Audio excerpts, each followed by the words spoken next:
जय हिंद, जय महाराष्ट्र। आप सभी को मैं आपका कृष्णा सर आज एक टॉपिक में लेके आया हूँ एनर्जी प्रोडक्शन के रिगार्डिंग, जो 10th के स्टूडेंट को बहुत काम आने वाला है। जैसे बेसिकली सबको पता है कि रेस्पिरेशन जो है उसके दो लेवल है, एक बॉडी लेवल है, एक टिश्यू लेवल है।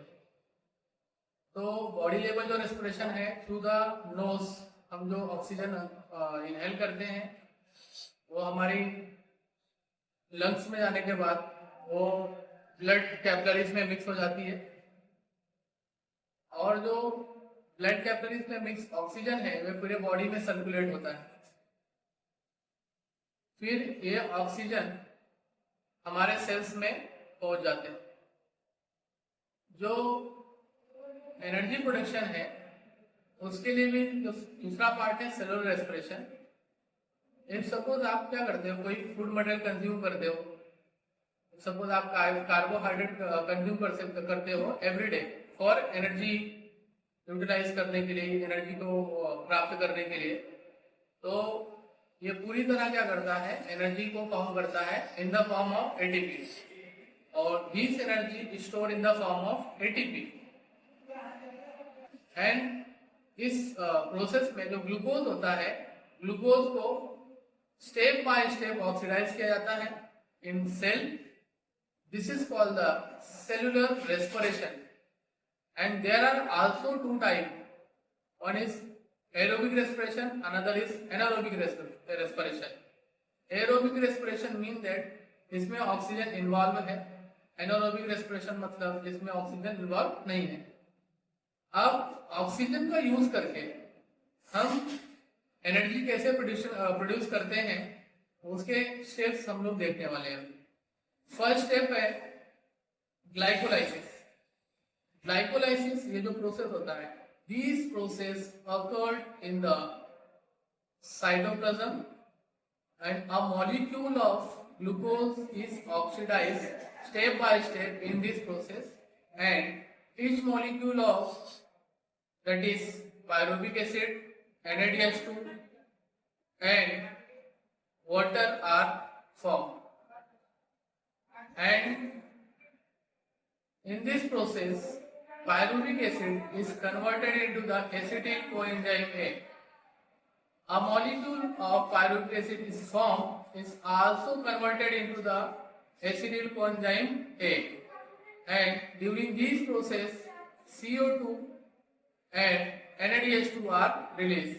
मतलब जो ग्लाइकोलाइसिस का जो प्रोसेस होता है ये साइटोप्लाज्म में अगर होता है सेल के अंदर, और ग्लूकोज का स्टेप बाय स्टेप क्या होता है, ऑक्सीडाइज होता है। इसमें स्टेप बाय स्टेप ग्लूकोज को जोड़ा जाता है, और उसके वजह से दो मॉलिक्यूल, इसमें आपके पायरुविक एसिड के 2 मॉलिक्यूल, NADH2 के 2 मॉलिक्यूल और वाटर के 2 मॉलिक्यूल और एटीपी के भी 2 मॉलिक्यूल रिलीज होते हैं। और इसी प्रोसेस को फिर बाद में क्या करता है, जो पायरुविक एसिड है वो एसिटिल कोएंजाइम ए में कन्वर्ट होता है, और जब ए कन्वर्ट होता है तो उस समय क्या, जब एसिटिल कोएंजाइम ए बन रहा है उस समय हमारे 2 molecule of carbon dioxide and 2 molecule of NADH2 release होते हैं। ये फर्स्ट स्टेप हुआ ग्लाइकोलाइसिस। सेकेंड स्टेप होता है कि ट्राई कार्बोक्सिलिक साइकिल, जिसे हम लोग क्रेग साइकिल भी कहते हैं। इसे सर हेंस क्रेग ने क्या किया है, डिस्क्राइब किया है, इसकी खोज की थी।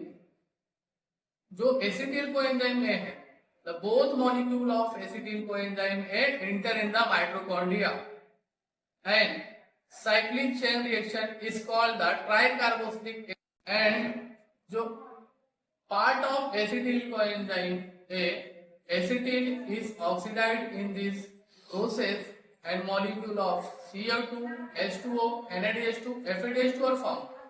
मतलब जो 2 मॉलिक्यूल है जो हमारे पास एसिटिल कोएंजाइम ए आए हैं वो माइटोकॉन्ड्रिया में क्या करेंगे, एंटर करेंगे।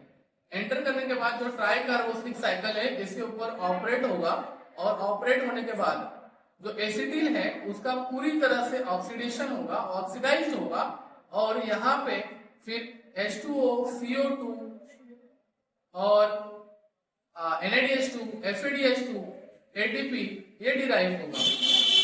ये आपका सेकेंड पार्ट है।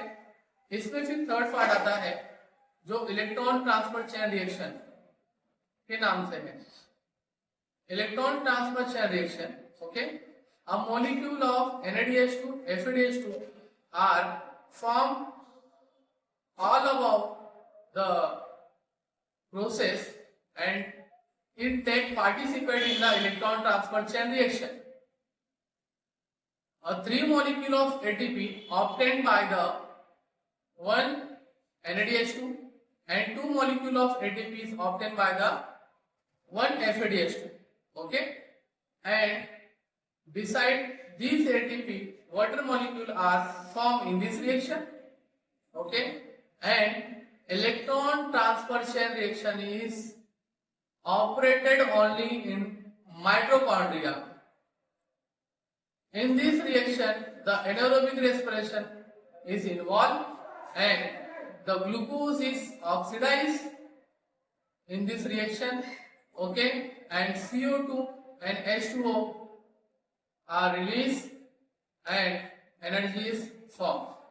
Last step electron transfer chain reaction है, उसमें क्या होता है, ये ओनली माइटोकॉन्ड्रिया के ऊपर अप्लाई होता है और इसके बाद क्या होता है, जो 3 मॉलिक्यूल ऑफ आपको एटीपी मिला है वो एक NADH2 से मिलता है और 2 मॉलिक्यूल ऑफ जो एटीपी हमें मिला है 2 एटीपी मिला है वो एक FADH2 से मिला है। इसमें वाटर रिलीज होते हैं और COT भी आपका फॉर्म होता है और लास्ट में एनर्जी आपका प्रोड्यूस होता है जो एटीपी के फॉर्म होता है और वो माइटोकॉन्ड्रिया में स्टोर होता है। उसका फुल फॉर्म है adenosine triphosphate. Thank you so much. मैं आपका अपना कृष्णा सर, और आपको अगर लेक्चर अच्छा लगा होगा तो आप लाइक करिए और सब्सक्राइब करिए।